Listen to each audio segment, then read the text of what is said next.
Vinaka, good evening and namaste. I'm Vijay Narayan. You're watching Fiji Village Straight Talk, and on the show tonight we are grateful to have the chairman of the Constitution Review Commission, Sevuloni Valenitabua, and Commission member Dr Neelesh Gounder, and we will be talking about the Constitution review process, which is currently underway. They're currently out in the islands, and we are happy to have them here to discuss about a number of issues, but firstly to clarify the legal reality after the Supreme Court ruling, and also looking at the credibility of the process now underway, because it affects all of us as Fijians, and bringing it back to what it means for everyone who's a Fijian in this country. Now, thank you very much, Mr. Valenitabua, for accepting our invitation to come on the show. There's been significant national attention following the Supreme Court ruling on the Constitution amendment process. Can you explain what is underway now that you have started the process from March this year when the Commission came into being? Thank you, Vijay. The process we have undertaken so far, first and foremost, there are 7 members of the Commission. Secondly, we have started consultations with targeted groups, and so far we have had a number of consultations, about 24 so far, 24 consultations. That is the total number of consultations we have had so far. Now, you have mentioned the Supreme Court opinion. Now, that was the basis, I believe, of this review commission. You would understand that Cabinet had tried, or the government had tried on the floor of Cabinet, to pass a bill for the amendment of the Constitution, the 2013 Constitution. Now, that failed by 1 vote. In Parliament. In Parliament. So, Cabinet decided to follow this path and have a constitution, have the Constitution, the 2013 Constitution reviewed. And His Excellency the President stepped in using the Commissioner of Inquiries Act and appointed the Constitution Review Commission to review the 2013 Constitution. It was through that basis which we are in existence today. There might have been questions as to what legal basis we were established under. That is the legal basis. Government, through Cabinet, wanted to amend the Constitution. There's no other way. Having failed in Parliament, we had to have a review commission established to work on the review. Of course, after the Supreme Court opinion. After the Supreme Court opinion. Dr. Gounder, why is the review necessary? So, the 2013 Constitution has been argued to have been formulated without public consultation or inputs from civil society and other key stakeholders. And that was identified as one of the democratic deficits in the 2013 Constitution. And the government wanted to make sure that the 2013 Constitution is reviewed, and part of the review process should involve nationwide consultation from the people as to what people want to see in the Constitution. If you look at the manifestos of the current parties in government, People's Alliance Party and National Federation Party, the manifestos of both parties did contain a review of the Constitution. So I think they are going ahead. We know now that the review is happening and we are in the process of public consultation. So the democratic deficit was one of the key issues in the 2013 Constitution. And so far, the feedback that we have got actually highlights a lot of issues that need to be reformed in the Constitution. Let's talk about the mandate of the Constitution Review Commission Chairman. Are you recommending changes or are you shaping them? To start with, we are tasked to review the Constitution. It does not mean that we are to produce a new one. This is an objective, or the objective of the exercise is to amend the Constitution. So the submissions contain recommendations. Some of the submissions we are receiving, they have given us recommendations. Some have given us their thoughts. Some have given us their views, or whatever, what we can call them. Now, all those we have to collect.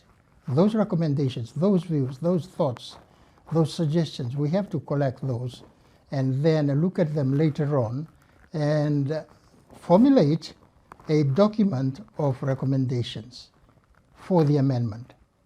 Now, before we pass the recommendations to His Excellency, the President of the country will have expert legal people, constitutional lawyer, one a constitutional lawyer, two a legal drafter. They would have, in accordance with our recommendations, drafted a bill, an amendment bill of the Constitution. Now, both of these recommendations and the report will go to His Excellency together with the amendment bill.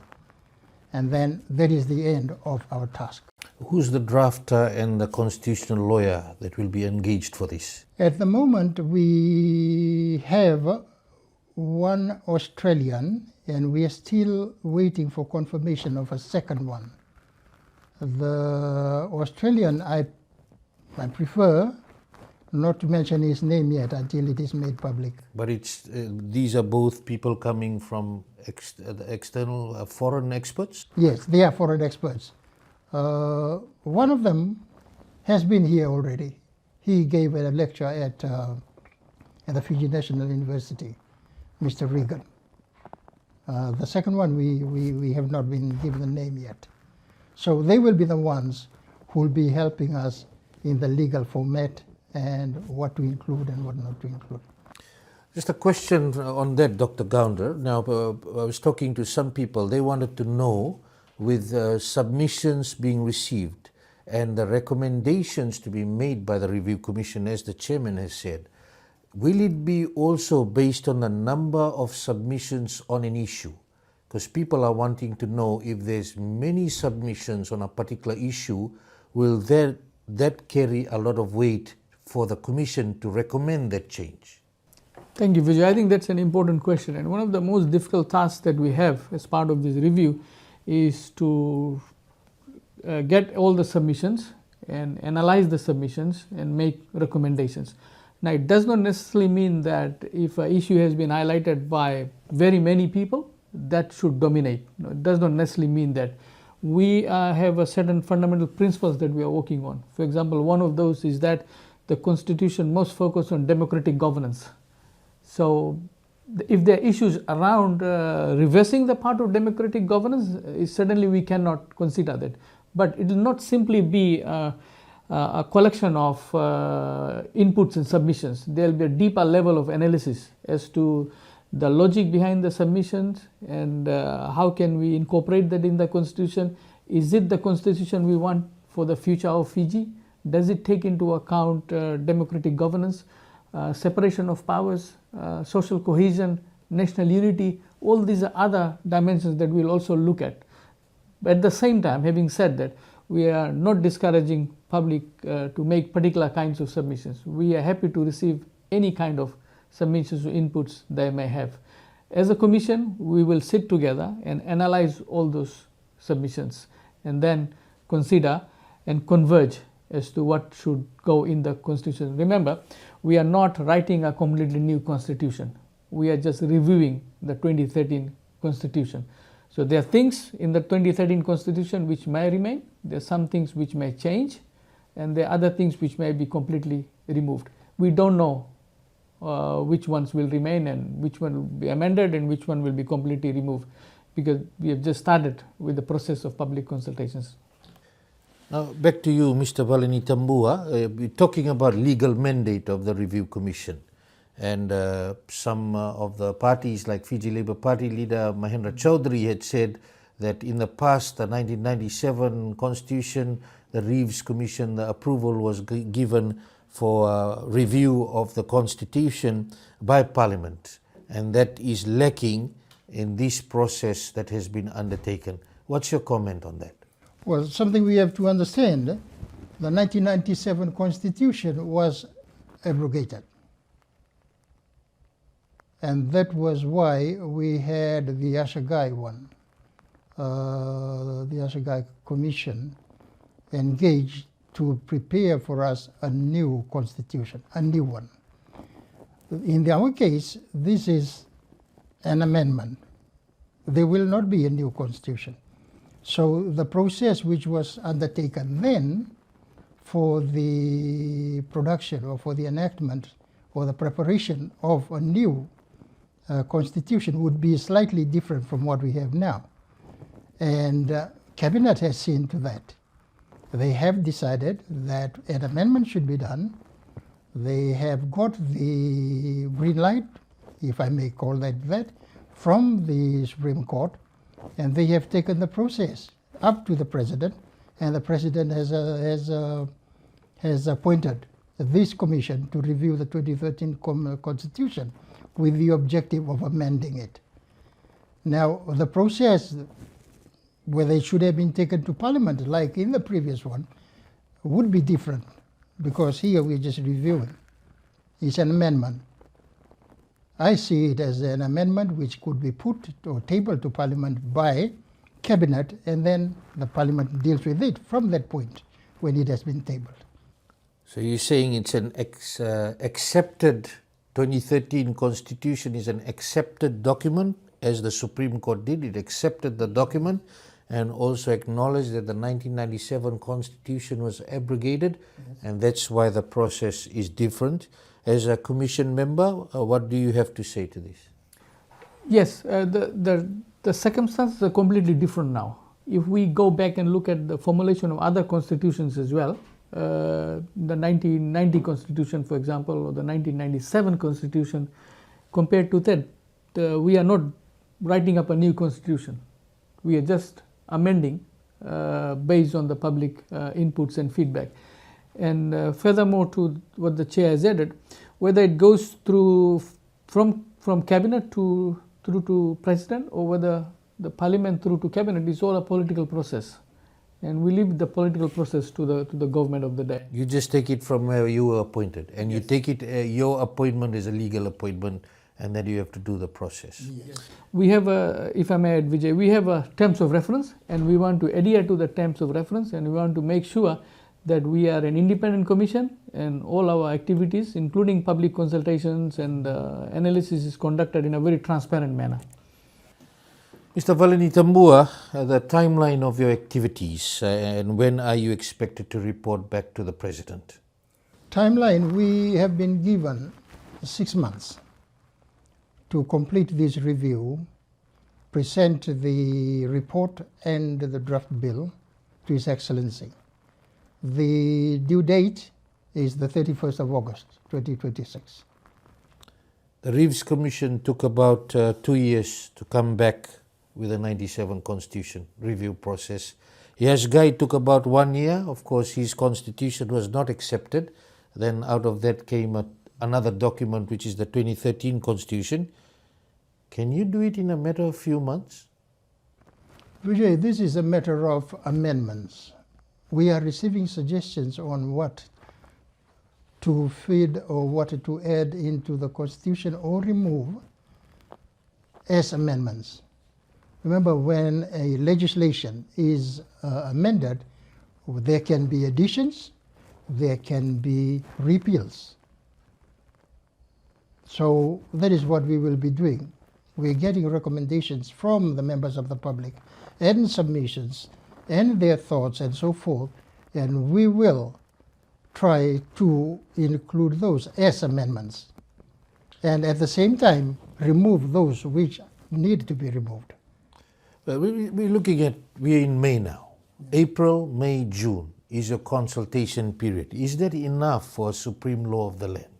When we started off, we had that 6 months. So we divided the 6 months into 3 slots of 2 months.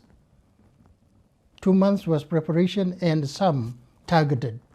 We dealt with some targeted consultations.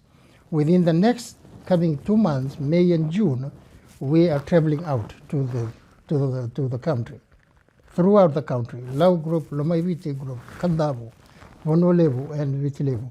Within those 2 months, we've got schedules to fit into the 2 months and consultations and the personnel to work on it. When we are traveling, we'll be traveling with our staff, Hansard reporters, the IT people, the policy people who will be compiling all this. By the time we come back, we should have all these submissions and the main points identified for us to write our report within the following 2 months. The 2 months to write the report. Yes. Is this process being rushed? It's like looking at 6 months. A lot of people have started to say, do we have enough time? A very important process. I know this concern has been raised. I want to take you a little bit back. If you look at the other constitutions, a lot of comparison is being made in terms of the time that was given for the formulation of the 1990 Constitution, 1997 Constitution. Here, the circumstances are different. We are looking at amending the 2013 Constitution. We are not writing a new Constitution from scratch. 1997 was a particularly different circumstance. We had come from a difficult 1987 coup. There was the 1990 Constitution. Those were really difficult days for Fiji. Ethnic divide was really big at that time, and a lot of effort needed to be done in terms of public consultation and walk around education and awareness. So, having said that, more time would certainly be better, but we have a time frame at the moment that we are working within. And as the chair has highlighted, we have a very strong secretariat who are providing us the support that's needed to process all the submissions, summarize all the submissions, and also take part in the education and awareness program. So given all that, we have 6 months. As long as it's not rushed and is not unclear, then it fails the people of Fiji, it fails all of us, knowing that it's such an important document for everybody, because we all have to follow this document at the end of the day. Yeah, I think that's what we want to ensure that this process is very transparent, and we provide people the opportunity to come and present their submissions. If you look at the consultation venues, we are taking the submission to the people. The consultation venues are both in rural areas, urban areas, so we want to be as inclusive as possible as well, and consult as many people as we can.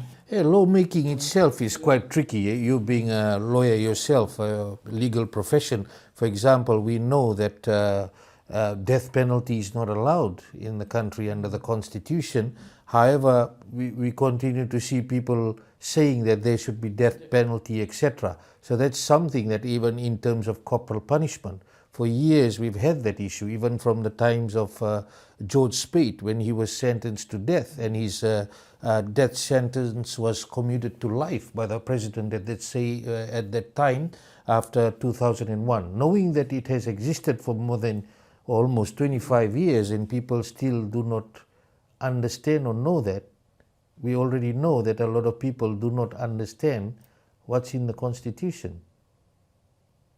How are we making sure that people understand what's in it so that they can make informed decisions or bring forward issues of concern?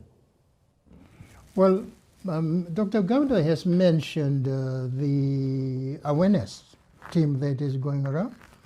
This is called, in short, PACE, P-A-C-E, which stands for Public Awareness and Civil Education Team. This team is going ahead of the commissioners. They are already, or they were already, on the field before we started with this island hopping consultation process.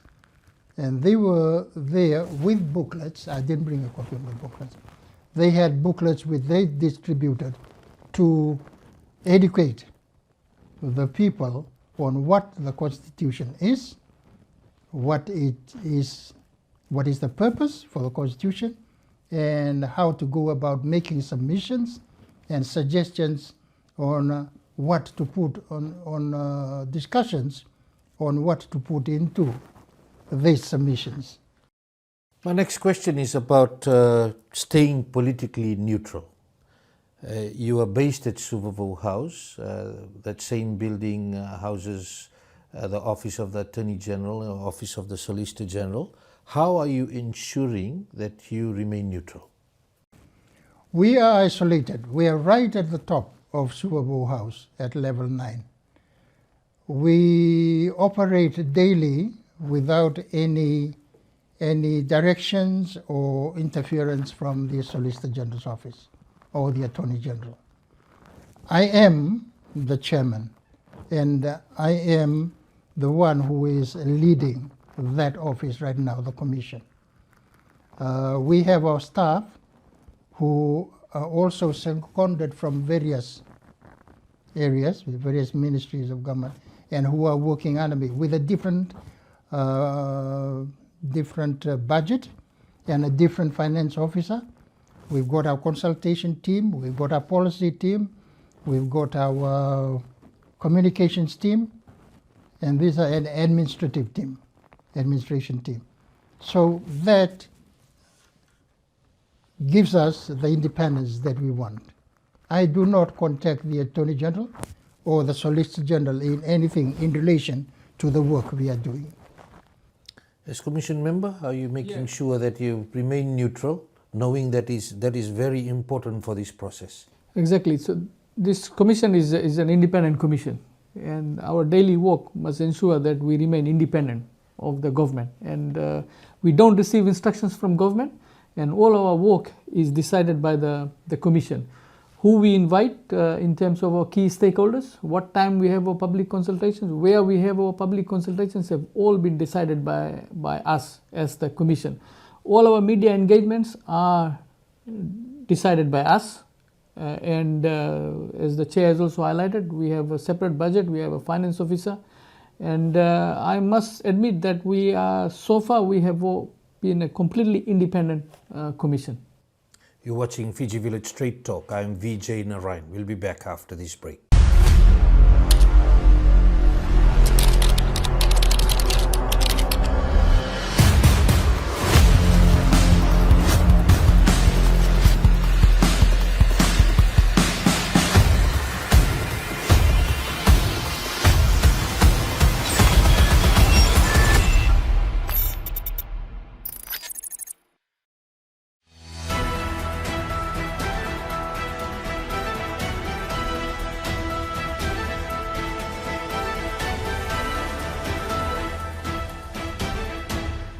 You're watching Fiji Village Straight Talk. I'm Vijay Narayan. Our guest tonight, the chairman of the Constitution Review Commission, Sevuloni, Valenitabua, and Commission member, Dr Neelesh Gounder. We're talking about the Constitution Review process, which is currently underway. Back to Mr Valenitabua. When will the proposed changes go to Parliament, and when is the referendum expected? Like we have said, like Dr Gounder and I have said, the term of reference for the Commission will end on the 31st of August 2026. By that time, we should have handed our report and a draft amended Constitution to His Excellency the President of the Republic of Fiji.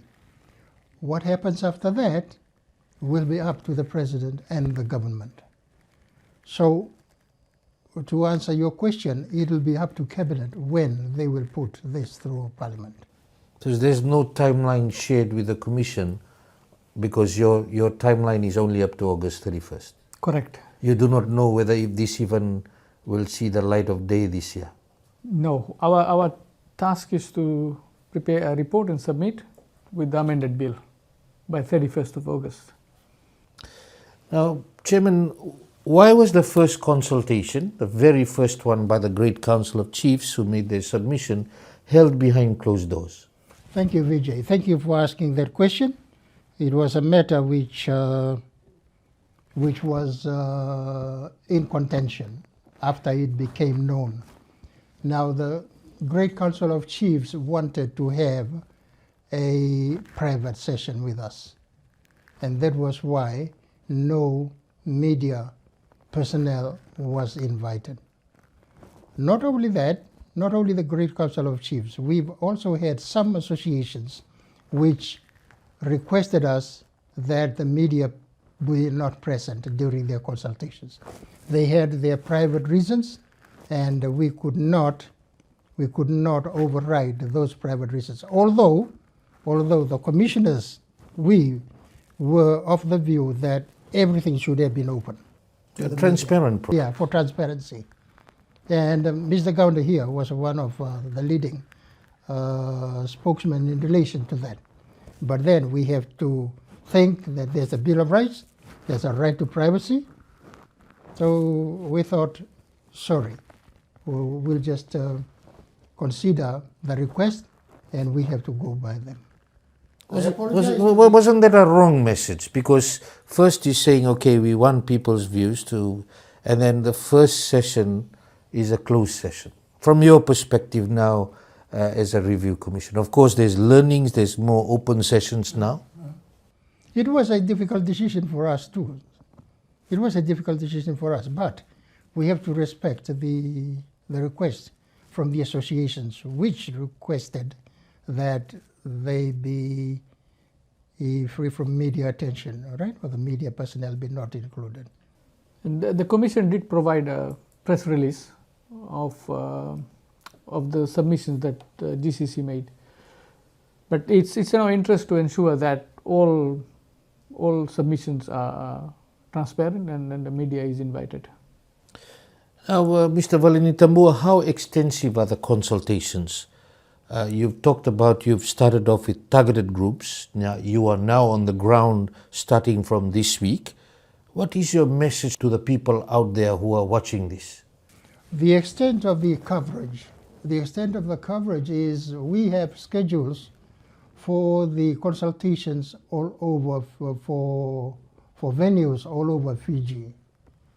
As of now, we are in the Lau group. We started from Onoi and then we will be traveling north towards Vanumbalavu. And then from there to the Lomaiviti group. That is for one team, Team 1, which I will be leading. Dr. Gounder will be in another team, Team 2. They will start off in Benga.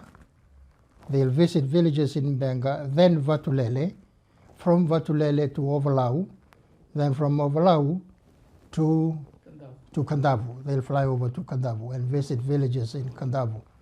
That is for the first phase of our consultation. Then we will go to Vanulevu. We'll all meet in Savu-Savu, have sessions in Savu-Savu, and then divide up into our teams again. One team will be, Team 2 will be covering Madhuata and Mua, while Team 1, my team, will cover the Kaunrove and Taveuni, up to Ngamea and even Rambi. So that is the extent. We'll go into Vitilevu, to the towns, to the villages, and to settlements. Judge Gounder has made arrangements for various settlements to be visited by the teams.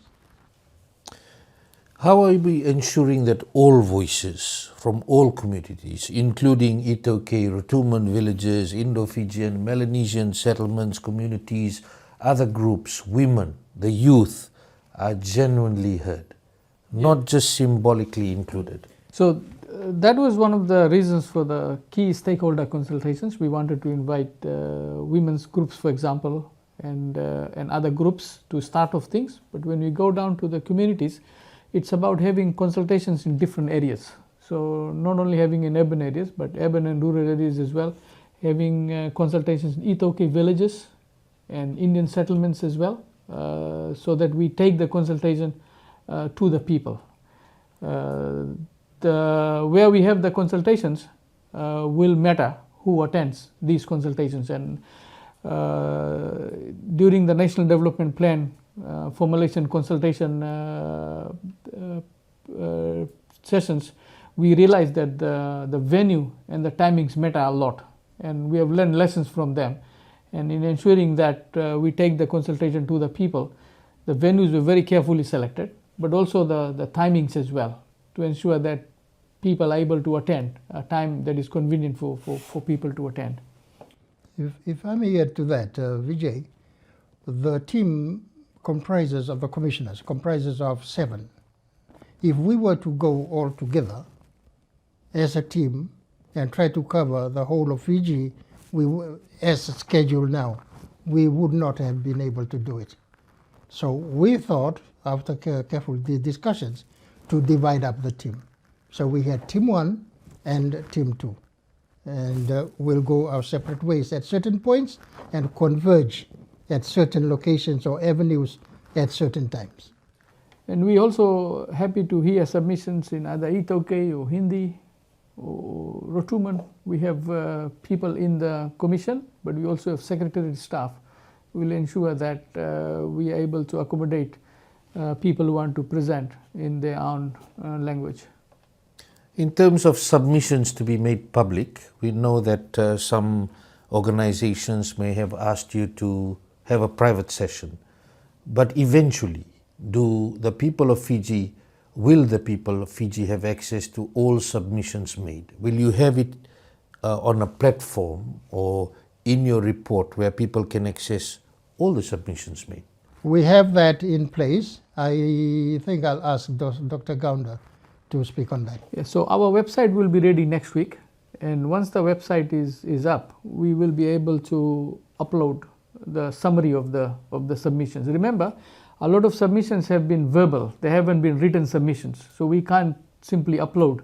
We have to take notes, get a summary done, and upload those submissions.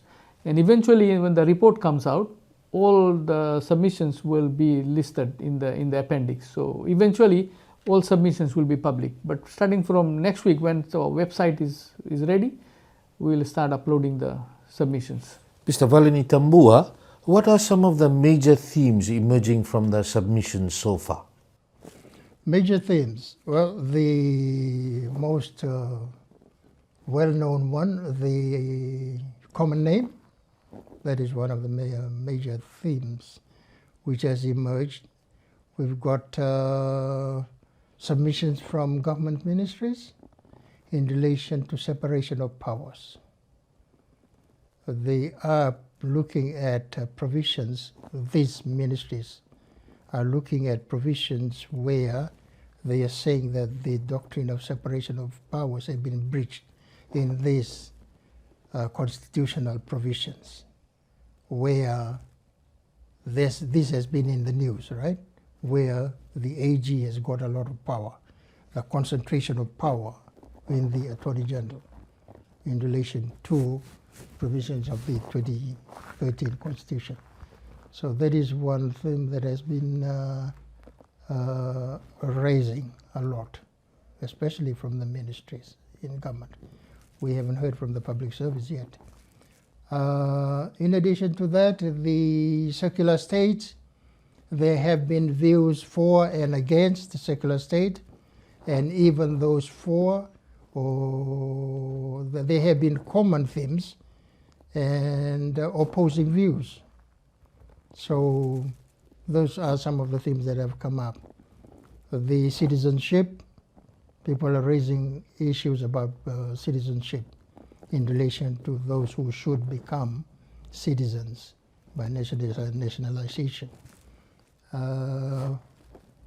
Dr. Gounder, any? Yeah, so I think those are the common themes that are emerging, but there are a lot of other issues that have been submitted to us. For example, under accountability issues, the transparency issues, Bill of Rights, for example. So there are lots of other issues, although the two that clearly stands out in the media includes the national identity issue and the one on secular state. But several issues have been presented to us by those who have done their presentations so far. The Bill of Rights is a particularly interesting one, where we have all the rights and then there are qualifiers with limitations. Yeah. Now, the other issue is about contentious issues like common name, being Fijian and secular state. Are they becoming that contentious that you will have to make a decision on it, on whether there should be a change? Yes. We'll have to make a decision on that. Considering what is good for the country, that is the main factor we will be looking at. It's the important one, because as far as common name is concerned, we know that the 2013 constitution has got Fijian for all citizens of Fiji. Now, are you of the view that that is up for debate now, and that a decision has to be made by your group, because you will then submit that draft bill? It has to be discussed. It has to be discussed amongst us. Yeah, it is a contentious issue, but we have to discuss contentious issues as part of the constitution review work. And I think there is never an appropriate time to discuss these issues, which are sensitive issues, in a candid and open manner and in a civil manner. And that is basically what we are trying to promote. And given the fact that we had secular state in the 1997 constitution, there wasn't secular state in the 1997 constitution, but the 2013 constitution talks about secular state. Those who are submitting their submissions actually link back and relate to what existed in 1997 constitution. So we will have to bring this to the front and discuss and debate as to the way forward. And even if you look at since the 2013 constitution came into place, a lot of issues have been discussed. It's only appropriate, I think, now to start debating them and discussing them to kind of bring a closure, so to say. Some of the issues may remain open forever perhaps, but given the public consultation we are having in an open manner, provides an opportunity for us as a nation to discuss and debate some of these issues and come to a convergence. And when we do our report, we will not be just looking at the number of submissions made and what are people saying, but we will be digging deeper into the reasons for the submissions. Where are these submissions coming from? Why are people making such submissions? How will it help the nation? We are also looking at issues around national unity, social cohesion, the future of the country. There are all other issues to look at. Interesting one about secular state is that in the 2013 constitution it came out. In the 97 constitution it had that there's freedom of religion. So 2013 constitution, a very significant change there, where Fiji is to be a secular state, to ensure that one religion is not preferred over another, there's freedom of religion. Of course, there's some people who want outright for Fiji to be a Christian state. So that's also, we've seen some submissions made regarding that. So no doubt you will be discussing about that. It's a balancing act, no doubt about that, on what would be best for Fiji. Have you made up your minds in relation to anything already? No. No. Not yet. We'll be preempting Vijay if we say anything now. I think we want to listen to the public first. It's the people's constitution. We want to listen to the people first, and then when we start discussing all the submissions as the committee, we will then come out with the recommendations. But to go back to your point, the 1997 constitution talked about freedom of religion. 2013 constitution also talks about freedom of religion. The only difference is that at the same time, 2013 constitution also talks about a secular state. So it's about merging those.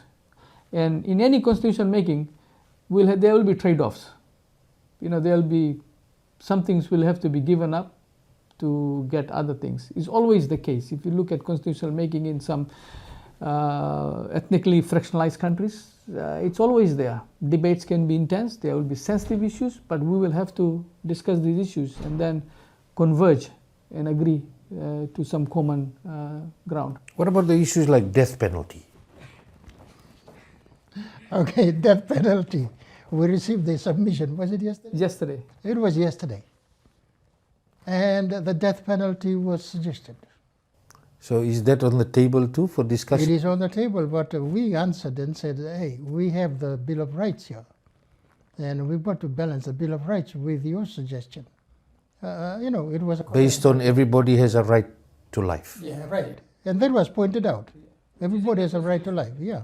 Everybody has a right to life. And then if we talk about capital punishment, then that contradicts to the clause on everyone has a right to life. So these are the kinds of balancing acts. What about people asking for corporal punishment? For example, children to be, the GCC submission is saying that the parents be given the liberty or the responsibility that they can discipline their child.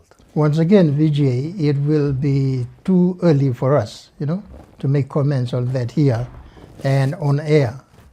So it'll be a balancing act in relation to the Bill of Rights and the suggestions that are coming up. We have heard from others who oppose corporal punishment.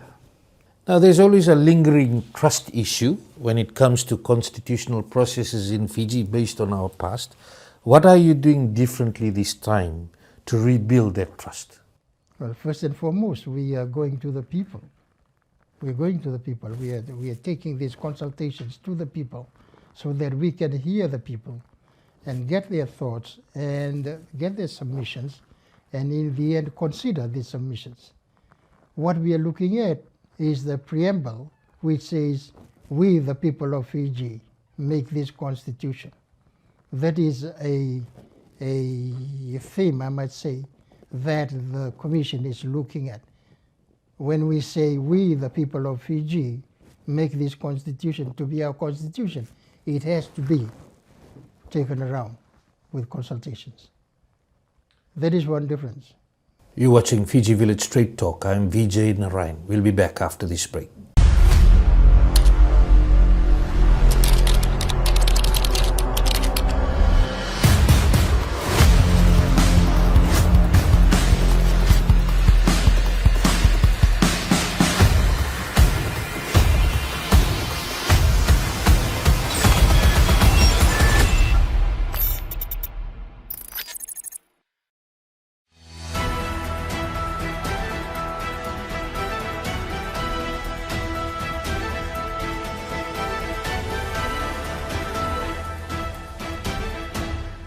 Welcome back. You're watching Fiji Village Straight Talk. I'm Vijay Narayan. Our guest tonight, the chairman of the Constitution Review Commission, Sevuloni Valenitabua, and Commission member Dr Neelesh Gounder.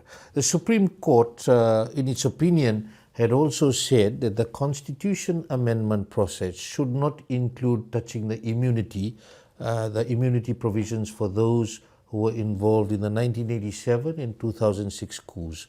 But some people want the immunity provision to be removed. They have even some submissions have been received by the Commission.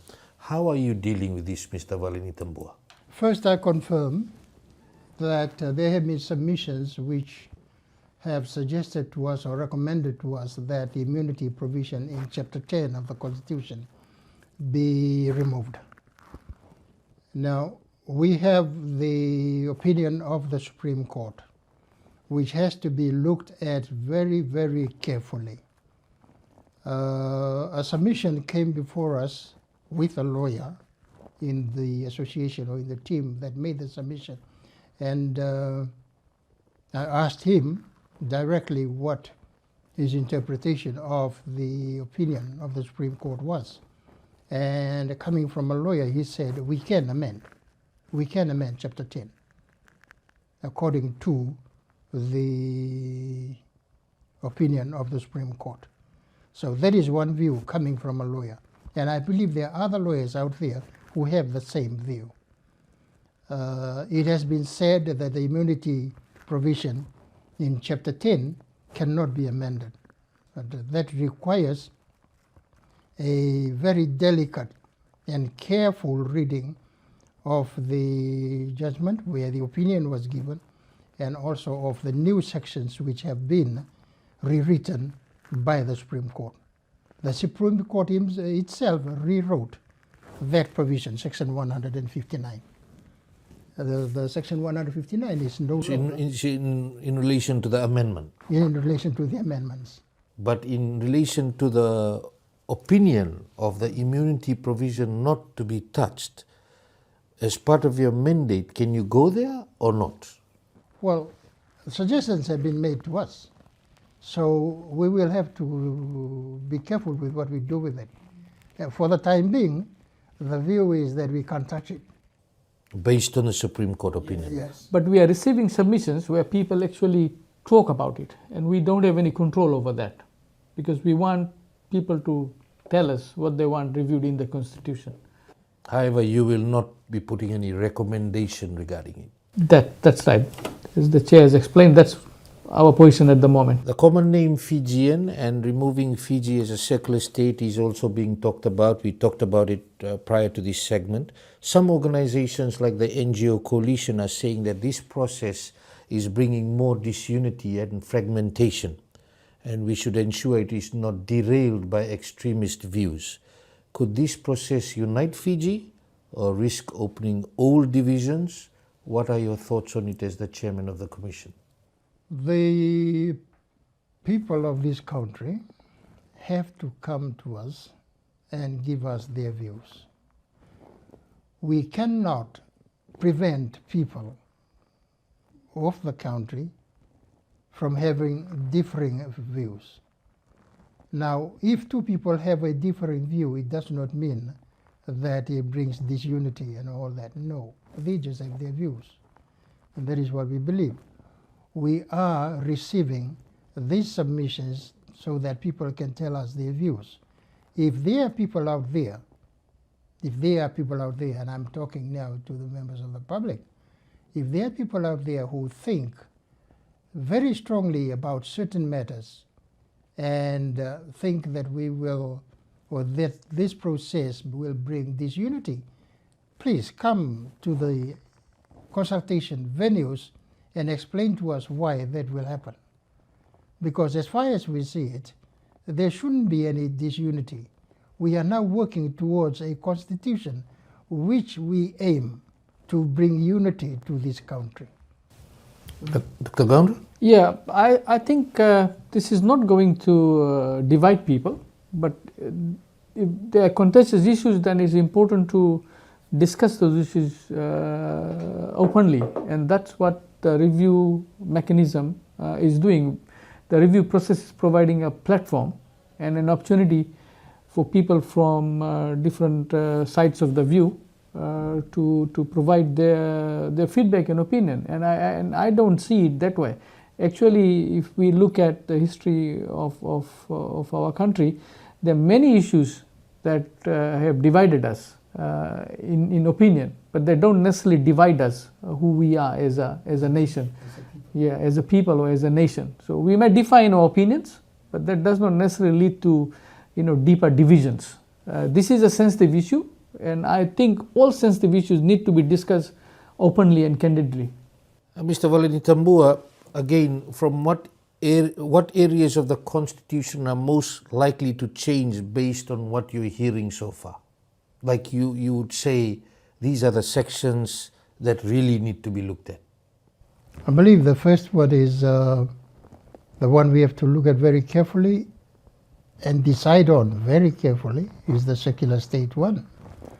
The common name, the citizenship, because we have a lot of people here now whose citizenship have been questioned, and the concentration of power. Most of the things the Attorney General has... And the PM. And the Prime Minister? Yeah. The way it's in the 2013 Constitution, and the separation of powers as well within government departments and agencies, and the ministers and the permanent secretaries. The issue has been highlighted as well. The limitations to the Bill of Rights. If you look at our Bill of Rights, the sections on the Bill of Rights, most of them have the right from the top and then the limitations at the bottoms. That has to be relooked at. Yeah, that has to be relooked at. Otherwise, we'll have rights and then you have no rights. Some conditions. Yeah, some of the limitations that take away the rights they give you on top. Without clarity. That's right, yeah. What about under the 2013 Constitution, the process of the Public Service Commission was weakened? For example, civil servants now They just, everything, the hiring, firing, etc. is all done by the permanent secretary, and it's in consultation with the minister.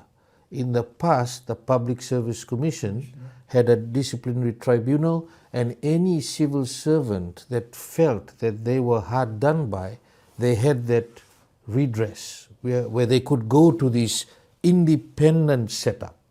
And unfortunately, in the 2013 Constitution, that was one place where the hiring and firing all came under the permanent secretary and in consultation with the minister. Will that be looked at? Because that's something that has created fear within the workforce, the civil service, that they will not do anything because they know that at the end of the day they can just be removed at any time. That issue has been brought up before us in the submissions from a number of ministries. And we have taken note about that, the removal of the administration from the Public Service Commission to each ministry where you have permanent secretaries. First of all, there's a duplication of tasks. When the PSC was there, it was consolidated into one body, which was the PSC. Now, there is just duplicity all over, permanent secretaries for each ministry. So FTUC brought up that issue in their submission, and I think it's an important issue. They have highlighted the HR role, which used to fundamentally be with the PSC, now is in every ministry, which is the duplication role that the chair has talked about. I'm also talking about the hiring, firing, and the other issues about the disciplinary tribunal. If someone feels that they've been hard done by the appeals tribunal, all of that setup. Yeah, so the whole of that setup. In terms of electoral systems, we know that we are going into the year of elections. Local government elections is confirmed for September.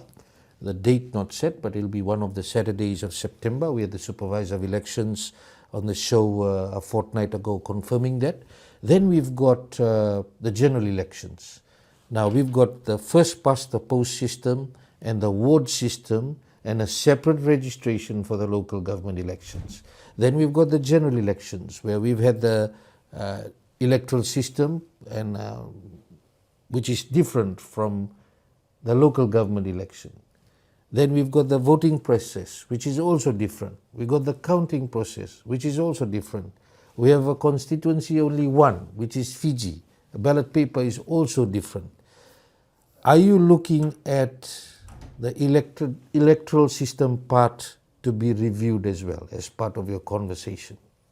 I'll speak about the constituencies, and Dr. Gounder can speak about the counting, the electoral process. The General election?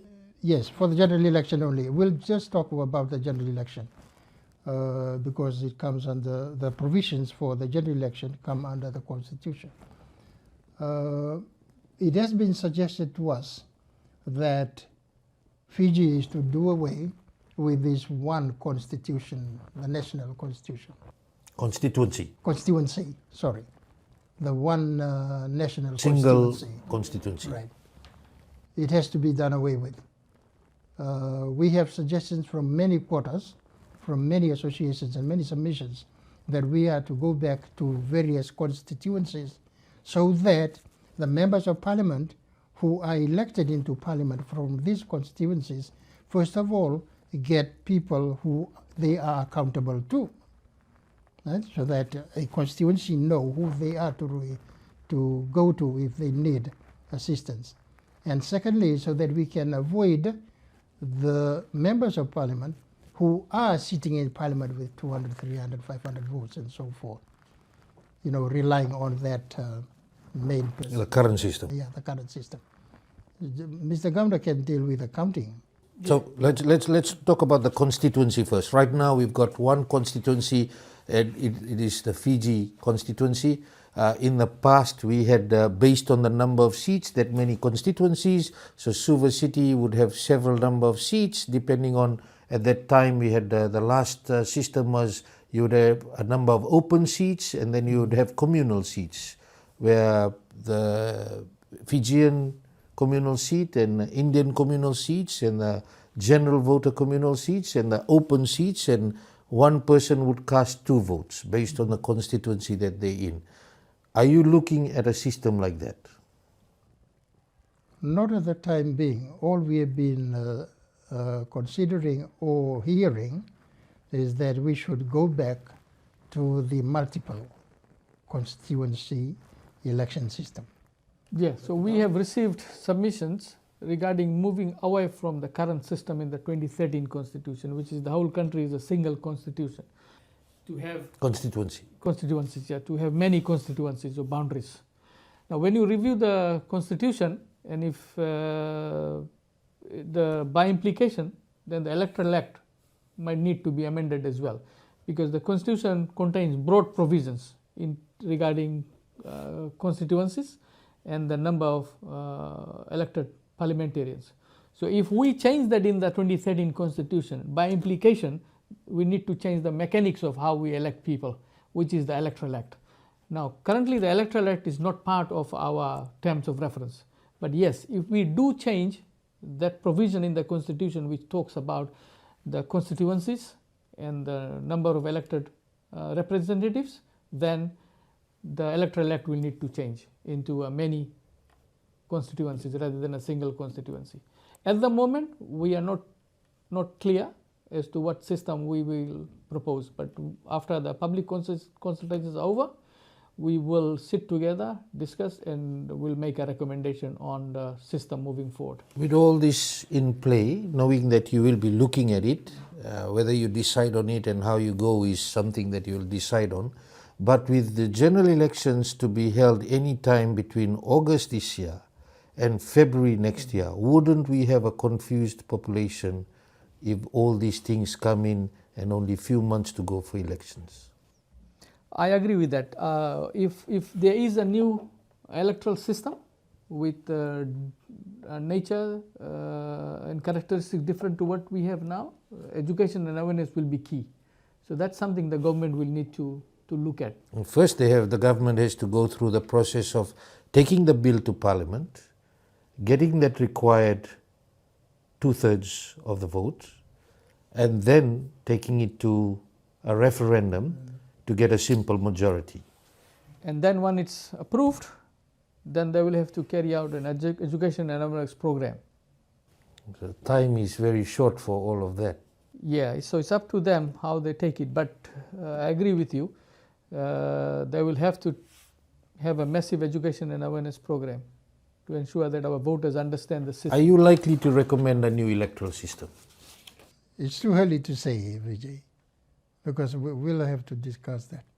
We haven't heard submissions. We haven't recorded submissions from the majority of the majority people of this country. But what we have received so far they tell us moving away from the single. Which means that you are most likely leaning towards a different system compared to now. Probably. Only time will tell. We'll have you back on the show for that.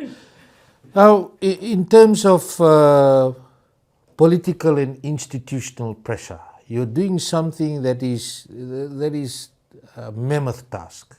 How are you making sure that your work is not interfered with, or you're not influenced by certain political or institutional pressure that may come with it? The commissioners, I can say, are not political persons. I may be wrong, but there is so far, as far as I'm concerned, speaking for myself, there is so far no influence from any political party or political person in relation to our work. The influence to the extent that I am contacted by politicians to do this or to do that. None of that? None. Yeah, we are completely independent, and one of the things I wanted to make sure when I was asked to join this review commission is to ensure that this is an independent commission. We do work independent of the government or political parties. It's our work mainly relies on the public consultations, the feedback that we receive from the consultations, and our own analysis of the submissions received, and based on certain fundamental principles of constitutional making. So far, we haven't had any interference from anyone in the work that we have done. So, and I'm certain about the future work that we are going to do, given that we work in an independent manner. Finally, from both of you, gentlemen, at the heart of this, it is about the future of Fiji, as I said earlier. Why should an ordinary Fijian watching out there trust this process and actually take part in it, believe that their voice truly matters? Yes, to the Fijian people out there, the population of this country who may be listening to this talkback show with Mr. Vijay Narayan. The constitution of the country is the most important document of law which a country usually operates on.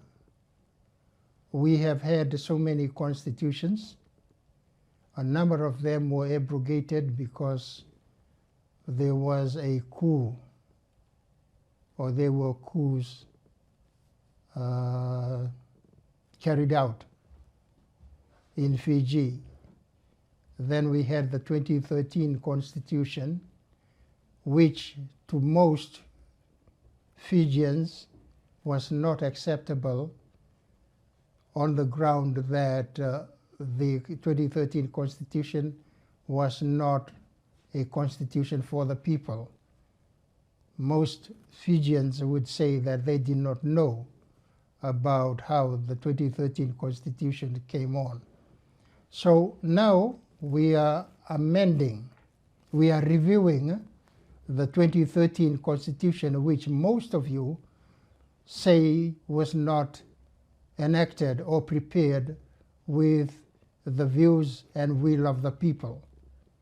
The request that is to be put to you today, and I am putting to you today, is please come forward and give us your submissions and attend consultations so that you can have a say in the making of this amended constitution. That is what is required of us Fijians at this point in time. All of us to come together and give our views and try to formulate and enact a constitution which reflects the will, our will, the will of the people, so that when we say that we, the people of Fiji, made this constitution, it is true to the extent that we all gave our submissions and took part, gave our views in relation to the formulation of the constitution. Dr. Gounder? Yeah, the constitution is the highest law of the land, and it must reflect the will and the wishes of the people. And it's very important for the people of this country to come and tell us what they want in the new or revised constitution. What's in the constitution will impact the people in terms of what your rights are, what are the limitations of those rights, how you elect your parliamentarians, how the parliament functions, how the government works, how the justice system works, etc. So it's very important that everybody come and tell us what they want to see in the revised constitution. If you want to keep the constitution as it is, please come and tell us. If you want anything removed, please come and tell us. And if you want anything amended or changed, please feel free to come and tell us. There's nothing to fear about this process, the review process. Everybody should feel free to come and talk to us and tell us what their views are. Mr. Valenitabua and Dr. Gounder, thank you very much for your time on behalf of our viewers and listeners. I'm sure they have gotten a good insight into the work that the Commission is doing, and as you are going around the maritime areas this week, and of course then you'll be following on going to other areas, including then moving on to Vanuatu and Vitilevu. For those people who are out there, if you would like the Constitution to remain as with the sections as they are, or you want changes to be made based on what the Constitution Review Commission is saying, you can make any submission. So we'll have details on where the Constitution Review Commission will be sitting, and of course they'll be back on the show again after their round of consultations before they write the report. That's the show for tonight. Until the next fortnight, have a great evening.